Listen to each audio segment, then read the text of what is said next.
గజం భూమి కేవలం 5,000తో 605 గజాల భూమిలో 630 స్క్వేర్ ఫీట్ సింప్లెక్స్ హౌస్ కేవలం 36 లక్షలు మాత్రమే. నమస్తే రమగారు. నమస్తే జయ. రమగారు, ఏదైనా స్టోరీ చెప్తారా? ఇవో జానపద గాథలు ఇది వరకు చాలా పుస్తకాలు చదివాను జయ నేను. అందులో ఏమిటో తమాషా కథలు కొన్ని ఉన్నాయి. నల నీల కథ బాగుంటుంది. ఈ మిగిలిన కథలు కూడా బాగానే ఉన్నాయి కానీ కొంచెం ఏదో విపరీతాలుగా అనిపించింది. ఇది కాస్త మామూలుగా ఉంది. ఓ 100 ఏళ్ల క్రితం పబ్లిష్ అయిన బుక్ అనుకో ఇది. ఈ నల్ల నీళ్ళ కథ ఏంటంటే, పూర్వం అంట ధర్మావతి నగరానికి ఒక రాజుగారు ఉండేవారు. ఆయనకి 2 భార్యలు, మైనావతి నైనావతి అట. అయితే ఈ వతులు ఇద్దరు తెక్కొట్టు చచ్చిపోయేవాళ్ళు. సవతలు ఇద్దరు ఎక్కువ పోట్లాడుకునేవాళ్ళ. ఓకే. రాజుగారు వీళ్ళ పోట్లాటాలు పడలేక వాళ్ళిద్దరిని సెపరేట్గా ఉంచి ఆయన ఎక్కువగా చిన్న భార్యతోటే ఉండేవాడు. నైనావతి తోటి ఉండేవాడు. నయన ఆవిడ పేరు. నయనతోటి ఉండేవాడు. ఇద్దరికి పిల్లలు కలగల.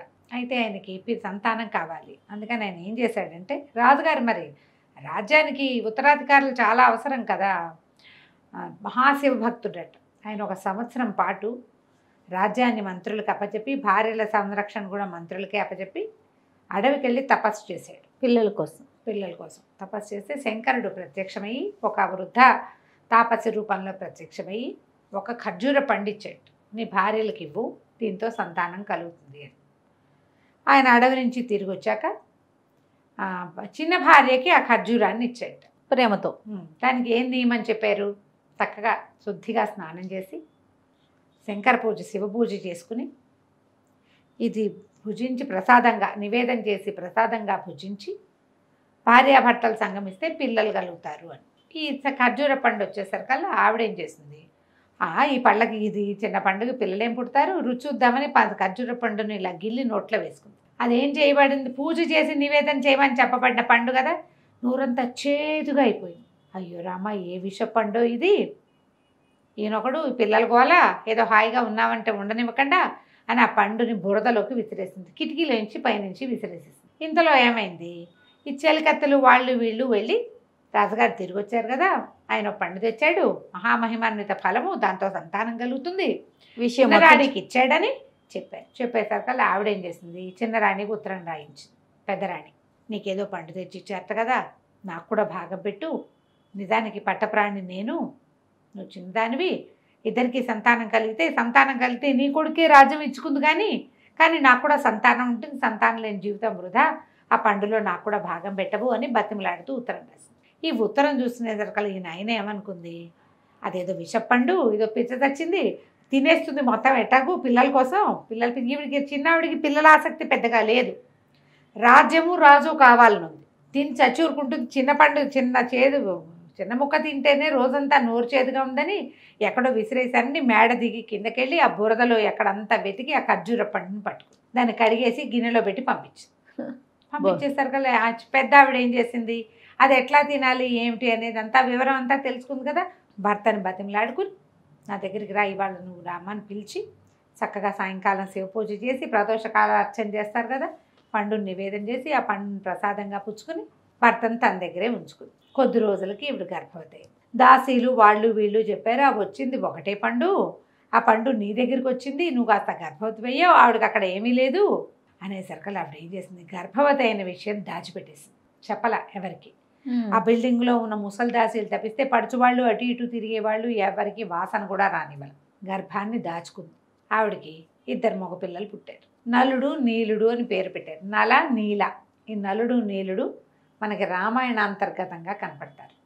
రామాయణంలో నలుడు నీలుడుయే వాళ్ళే మన ఇంజనీర్లు, బ్రిడ్జ్ కట్టిన వాళ్ళు. రామసేతు నిర్మాణంలో ప్రధానమైన వాళ్ళు నలుడు నీలుడు. అయితే ఈ నల నీలుడు ఇద్దరు చక్కగా పెరిగారు. పిల్లలు ఎంతో ముద్దుగా చాలా బాగుండేవాళ్ళు. రాజుగారు కూడా తనకు సంతానం చిన్న భార్యకి చెప్పకుండా మేనేజ్ చేసేవాడు. ఆయనకి తెలుసు చెప్పకుండా అప్పుడప్పుడు ఆవిడ దగ్గరికి వెళ్ళి వచ్చేవాడు. కానీ ఈ సంగతి చెప్పద్దని ఒట్టేయించుకుంది. శివప్రసాదంగా లభించిన పిల్లలు కాబట్టి మాట్లాడకుండా ఊరుకున్నాడు. పిల్లలకు ఒక 8 సంవత్సరాలు వచ్చాక ఓ బంగారు బంతి, బంగారు దండని చేయించి ఇచ్చాడు బాల ఆడుకోవడానికి. ఈ పిల్లల్ని ఆవిడ పొరపాటును కూడా బిల్డింగ్ నుంచి బయటకు వెళ్ళనిచ్చేది కాదు, మొత్తం లోపలే.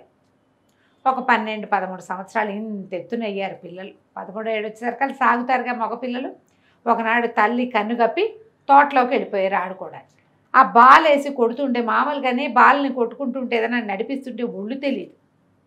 తమ తోట హద్దులు దాటేసి చిన్నరాణి తోట హద్దుల్లోకి వెళ్ళిపోయారు. ఆ రాణిగారు పైన నిలబడి చూస్తుంది. ఎవరో ఇంతంత పొడుగున సన్నగా చువ్వలల్లే ఉన్న ఇద్దరు మగపిల్లలు తిరుగుతుండేసరికి ఆవిడకి పిచ్చి సరదా వచ్చింది. వాళ్ళని చూసేసరికి వాళ్ళు పిల్లల్లా కాకుండా కుర్రాళ్ళల్లే కనపడ్డారు. మనమే చూస్తూ ఉంటే ఒక రకం, సడన్గా మన చిన్నప్పుడు ఒక నెల పిల్లాడిని చూసి వాడికి 15 ఏళ్ల వాడిని చూస్తే ఆశ్చర్యంగా ఉంటుంది. కుర్రాడని తెలుస్తుంది, పిల్లాడు అనిపించదు. ఈవిడ కూడా అలాంటి భావాలే కలిగి దాసీలను ఎవరినో పిలిచి వస్తే ఆ బంతి లోపల లాక్కొచ్చేసేయండి అని బంతి లోపలికి తెప్పించి ఈ పిల్లలిద్దరిని లోపలికి బంతి కోసం వాళ్ళు లోపలికి వచ్చేలాగా చేసి లోపలికి వచ్చేసరికల్లా పిల్లలు ఎంత బాగున్నారో, నాకు ఇట్లా చిన్నపిల్లలంటే ఎంతో ఇష్టం, మీ వయసు మగపిల్లల్ని చూసి ఎన్నాళ్ళు అయింది, నాతో స్పెండ్ చేయండి అని అడిగింది.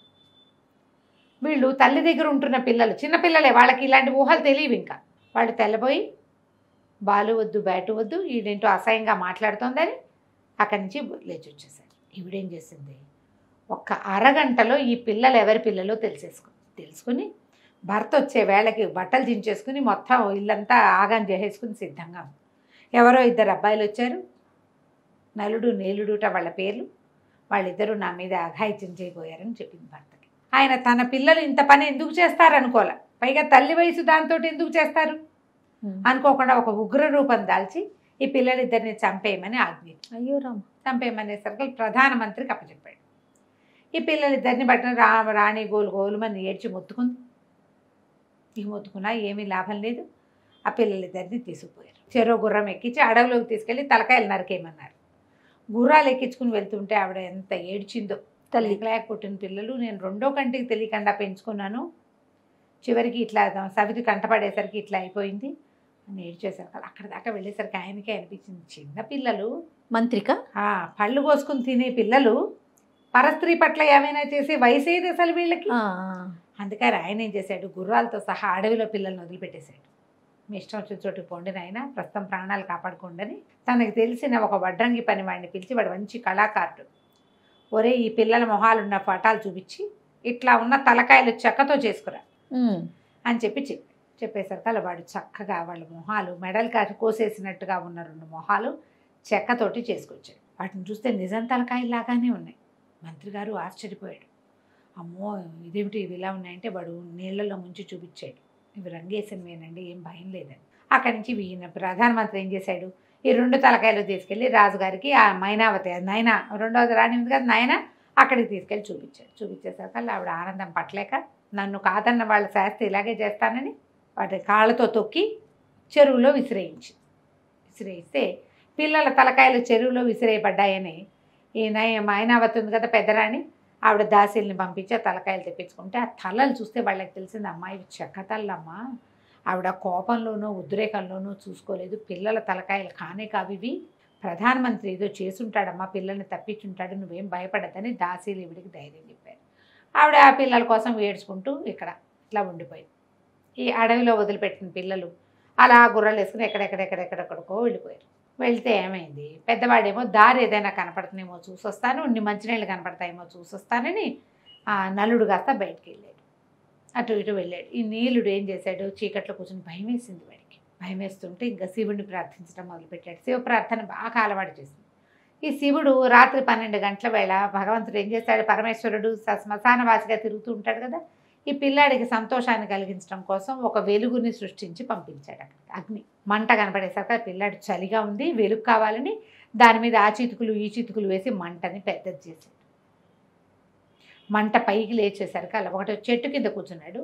ఆ చెట్టు మీద పగిడి కంటెలు అని రాస్తారు, 2 పిట్టలు పైన బంగారు రంగులో ఉంటాయట. చెట్టు మీద కూర్చుని ఆ పొగకి వాటి కళ్ళు పోయినాయట. అయ్యో పోయేసరికల్లా ఆడ పగిడి కంటే ఏం చేస్తుందంటే ఆ నిప్పులోకి దూకేస్తూ, ఈ దుర్మార్గుడు ఎవడో ఈ పని చేశాడు, నన్ను తిన్నవాడు 12 ఏళ్ళు నానా కష్టాలు పడతాడు అని నిప్పుల్లోకి దూకేసి, మొగది మాత్రం ఏమందిట, నువ్వు నేను ఓసారే చచ్చిపోయే అవకాశం ఇచ్చిన వాడు ఎవడో బంగారు కొండ, నన్ను తిన్నవాడు రాజు అవుతాడని నిప్పుల్లోకి దూకింది.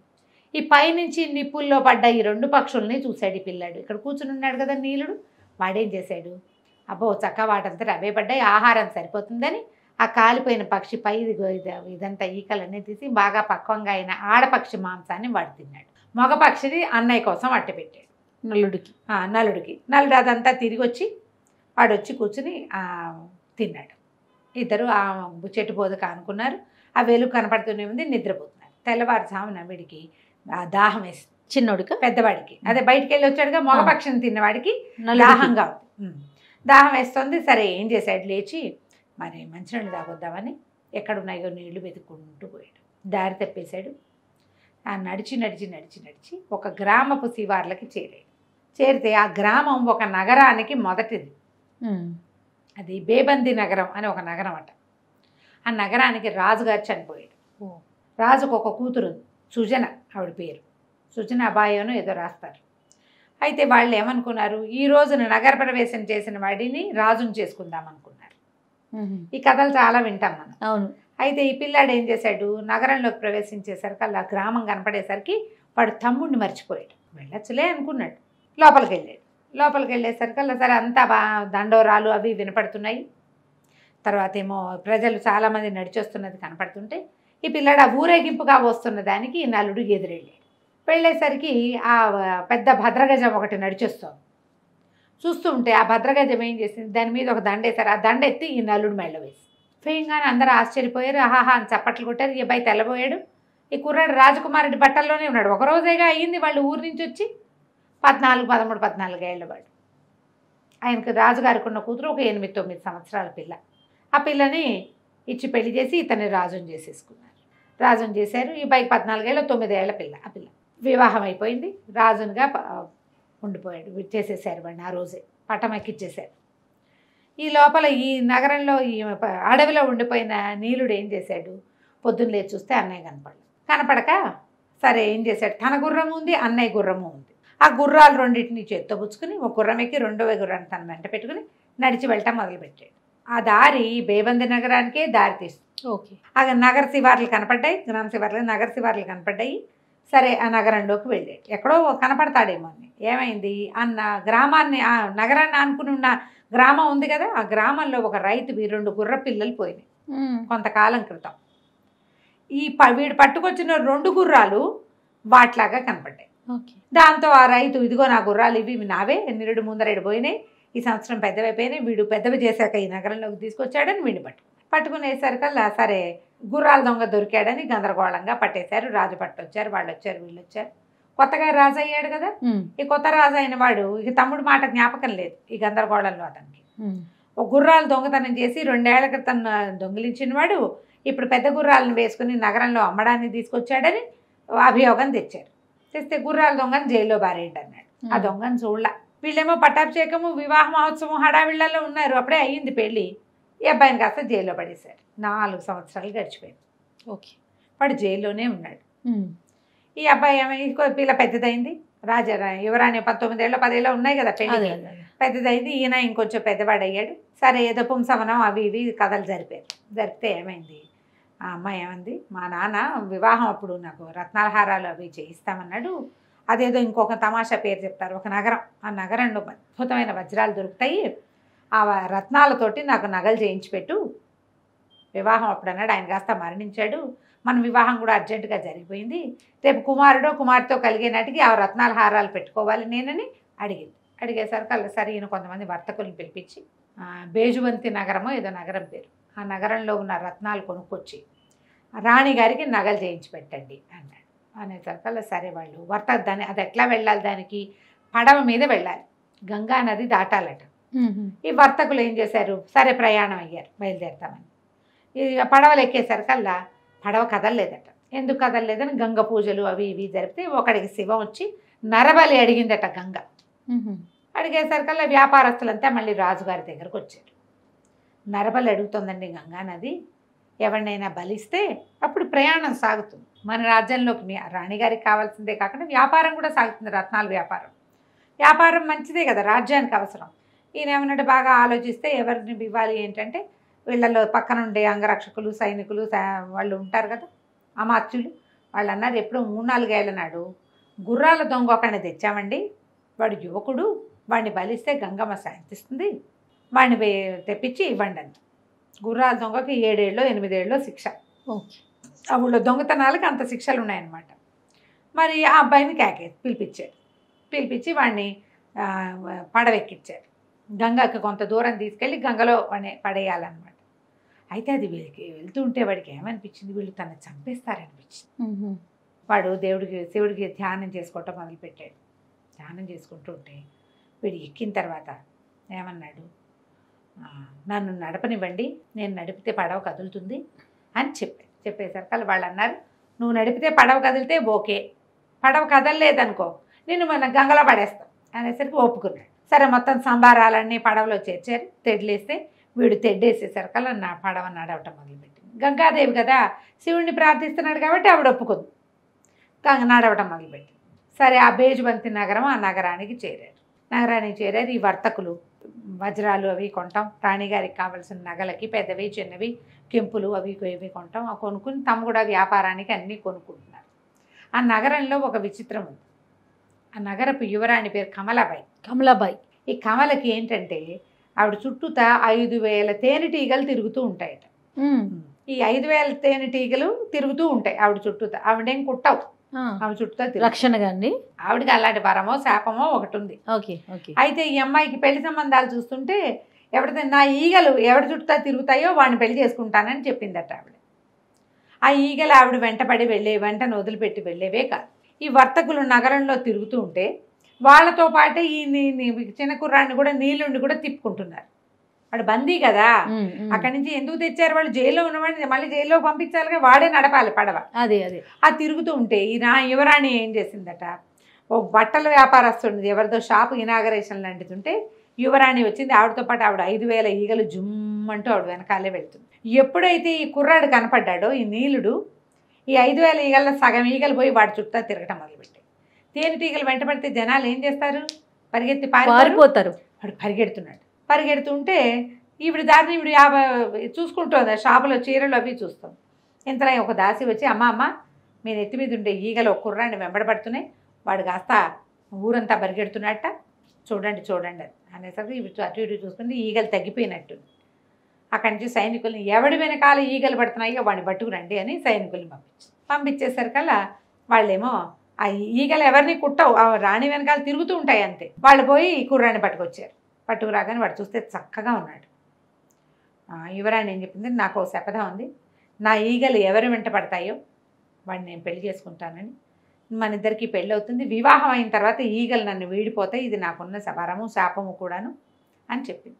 చెప్పేసరికల్లా వర్తకులు ఇంకేమంటారు, ఆ ఊరు రాజుగారి అమ్మాయి, రాజు అన్నాడు మా అమ్మాయి నుంచి పెళ్లి చేస్తాం ఈ అబ్బాయికి అని వివాహం చేసేసి బోల్డ్ అంత సంపదించి ఆ పిల్లని వీళ్ళతో పాటు పంపించాడు. వర్తకులు బయలుదేరారు, వీళ్ళు బయలుదేరారు. వీళ్ళతో పడవ, వాళ్ళతో పడవ, 2 పడవలు బయలుదేరేసరికల్లా వ్యాపారస్తులు కనిపించింది. వీడు దొంగ, ఖైదీ, చచ్చిపోవడానికి సిద్ధపడ్డవాడు, వీడికి ఇంత అందంగా ఉన్న రాకుమార్తె ఇంత సంపద దక్కటం ఏమిటి, మనం ఏదో రాజుగారు చెప్పారని వ్యాపారం చేయడానికి వచ్చాం, మనకు మిగిలేదేముంది, వీడికి అమ్మాయి దక్కింది మనకు దక్కలేదు, వీడికి దక్కనివ్వకూడదు, వీడిని ఎలాగనే చంపేయాలనుకో. వాళ్ళ పడవ వీళ్ళ పడవ కదిలినాయి. అయితే వ్యాపారస్తులు ఏం చేశారు, ఆ పడవ నుంచి ఈ పడవలోకి మాట్లాడుతూ ఏమన్నారు, మా వల్లే కదా మీ వివాహం అయింది, వింది వండి మాకన్నారు. యువరాణి బోళ్ళని వంటలు చేయించింది, అన్ని వంటలు వర్తకులు కూడా తిన్నారు. తిన్న తర్వాత ఒట్టి భోజనమైనా తాంబూలాలు ఇవ్వరా, తాంబూలాలు మీ ఇద్దరే కట్టి ఇవ్వాలి, మా వల్లే కదా మీ పెళ్ళి అయిందంటే యువరాణి వీడు నీలుడు ఇద్దరు కలిసి తాంబూలం చిలకలు చుట్టాక ఏమైంది, చేత్తో అందించండి, తాంబూలం ఎప్పుడు ఎటా ఇవ్వాలి, చేత్తో ఇవ్వాలి కదా అనగానే సరే ఇతను ఏం చేశాడు, ఆ పడవ మించి ఈ పడవ మీదకి ఇట్ట ఇవ్వడానికి వంగాడు. యువరాణి పళ్ళెం పెట్టుకుని బల్ల మీద కూర్చుంది, ఇతను పడవ కొసకొచ్చి ఈ నీలుడు వాళ్ళకి అందించేసరికల్లా వాళ్ళు ఏం చేశారు, ఒక్కలాగు లాగేసరికల్లా తాంబూలాలు వాళ్ళ చేతిలోకి, నీలుడు గంగలోకి పోయారు. అయ్యో, ఆ అమ్మాయి లబోదిబోమని అరిచి కేకలు పెట్టింది కానీ ఏమీ సమాధానం చెప్పలే ఎవరు. వీళ్ళు ఏం చేశారు, వ్యాపారస్తులు రాజుగారి దగ్గరికి తీసుకుపోయారు, నలుడి దగ్గరికి తీసుకెళ్ళి బ్రహ్మాండంగా ఇదిగోండి ఈ వజ్రాలు తెచ్చాం, ఈ రత్నాలు తెచ్చాం, ఈ కెంపులు, ఈ పచ్చలు అవి ఇవి మొత్తం ప్రదర్శించారు, ఇదిగోండి రత్నాల హారం మన రాణిగారికి చేయించామని, దీంతో పాటుగా మీకు ఒక అందమైన అమ్మాయిని కానుగ్గా తెచ్చాం అని చెప్పి ఆ యువరాణి కమలాబాయిని ఆ ఆస్తులతో సహా రాజుగారికి ప్రజెంట్ చేశారు. అంతకుముందు పెళ్ళయి కొద్ది రోజులు కలిసి ఉన్నారుగా వీళ్ళు, ప్రయాణం అయ్యే లోపల ఆ నీలుడు మొత్తం కథంతా తమ ఎట్లా పుట్టింది ఏమైంది అంతా భార్యకి చెప్పాడు. ఆ అమ్మాయి ఏం చేసింది, కథంతా రాసి ఇట్లా ఫలానా వాడు ఒకడు నన్ను పెళ్లి చేసుకున్నాడు, వీళ్ళు వ్యార్థకులు అతన్ని చంపేశారు అని చెప్పి కాగితం రాసి రాజుగారికి అప్పచెప్పింది. వాడు చదువుకుని తెలబోయాడు, అయ్యో అంటే నేను గుర్రాల దొంగగా భావించిన వాడు నా తమ్ముడేను అక్కడి నుంచి వ్యాపారస్తుల్ని తోటి మీతోటి నేను వ్యాపారం చేయను, మీ వల్ల నేను నా తమ్ముడిని కోల్పోయానని చెప్పి వాళ్ళతో కటీఫ్ చేసుకున్నాడు. కానీ ఈ అమ్మాయిని తనతో పాటు అట్టి పెట్టుకున్నాడు, తమ్ముడి భార్యని.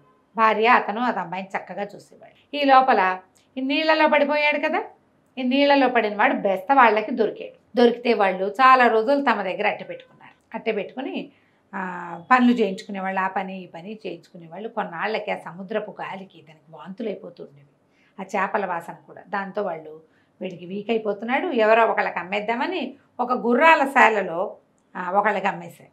అమ్మేసేసరికి అక్కడ పని చేయటం మొదలుపెట్టాడు వీడు. వీడికి ఏం చేయాలో తెలీదు, పని చేసుకుంటున్నాడు. పని చేస్తూ కొన్నాళ్ళకి మెల్లిగా బాగా సెటిల్ అయ్యాడు. గుర్రాల శాల వాడు ఏం చేశాడంటే ఒక రైతుకు అమ్మేశాడు. ఆ రైతు దగ్గర పనిచేసేవాడు. రైతు ఇంట్లో ఈ అబ్బాయి ఉండగానే 2 గిత్త దూడలు పుట్టినాయి. ఓకే. వాటితోటి వ్యవసాయం చేయించేవాళ్ళు. ఇతను ఏం చేశాడు, ఆ 2 గిత్త తోటలకి నలా నీలా పేర్లు పెట్టాడు, ఎడ్లకి. ఆ పేర్లు పెట్టి వ్యవసాయం చేస్తూ ఉండేవాడు. ఏళ్ళు గడిచిపోతున్నాయి. అయితే రోజులు గడిచే కొందికి ఇతనికి ఆ భార్య, ఆ అమ్మాయి, అన్నయ్య వీళ్ళు గుర్తు రావటం మొదలుపెట్టారు. ఎన్నాళ్ళు ఈ జీవితం ఏమిటి, ఇట్లా చచ్చిపోకూడదు, ఏదో రకంగా బతికుండాలి. కానీ ఇంక ఇతనికి ఇక్కడ ఉండబుద్ధి కాక ఏం చేశాడంటే ఎడ్లకి నమస్కారం చేసి వెళ్ళిపోయాడు అక్కడి నుంచి. ఒక ఏకతారా మెట్టు సన్యాసి బట్టలు వేసుకుని నల నీలా గాథని ఒక పాటలాగా రాసి పాడుకుంటూ తిరుగుతూ ఉండేవాడు. అయితే రాజుగారు కొంతకాలం చూసి తనకి సంతానం కలిగే సమయం కలుగుతున్నా కూడా తమ్ముడు దొరక్కపోవటంతో ఒక ప్రచారం, ఒక కాగితం రాసి అన్ని ధర్మసత్రాలకి అంటిప్పించాడు. ఎవరైతే నలనీల కథని పాడతారో, తెలిసిన వాళ్ళు ఉంటారో వాళ్ళని నా దగ్గరికి తీసుకురండి, ఈ ప్రత్యేకమైన గాథ తెలిసిన వాడు ఎవడైనా ఉంటే అని. ఈసారి ఏమైంది, ఇతను ఏకతారా మెట్టుతో ఆ పాటలు పాడుతూ తిరుగుతూ ఉండేవాడు. ఈ తిరుగుతూ ఉంటే ఒకరోజు మళ్ళీ ఈ బేబంది నగరానికి వెళ్ళాడు. వెళ్ళేసరికల్లా ఆ సత్రంలో ఒక కాగితం అంటించు. అక్కడ సత్రం బయట కూర్చుని ఇతను నలనీల గాథను పాడుతూ ఉంటే ఆ సత్రం యజమాని ఈ పేరు ఎక్కడో విన్నానే, నలనీల అని ఆ గోడ మీద చూస్తే వాడికి కనపడింది. అబ్బో, రాజుగారు చెప్పింది ఇతని గురించి అయ్యి ఉంటుంది, ఈ పాట పాడేవాడిని ఎవడో తీసుకురమ్మన్నారని వీడిని మోసుకుని తీసుకుపోయారు. తీసుకెళ్ళేసరికి అక్కడికి వెళ్ళేసరికి అక్కడ మొత్తం పాట అంతా పాడేసరికి రాజుగారు వెంటనే అప్పటికి ఎన్నేళ్ళు గడిచిపోయినాయో, పెద్దవాళ్ళు అయిపోయారు. 13-14 ఏళ్ల వయసులో విడిపోయారు వాళ్ళు.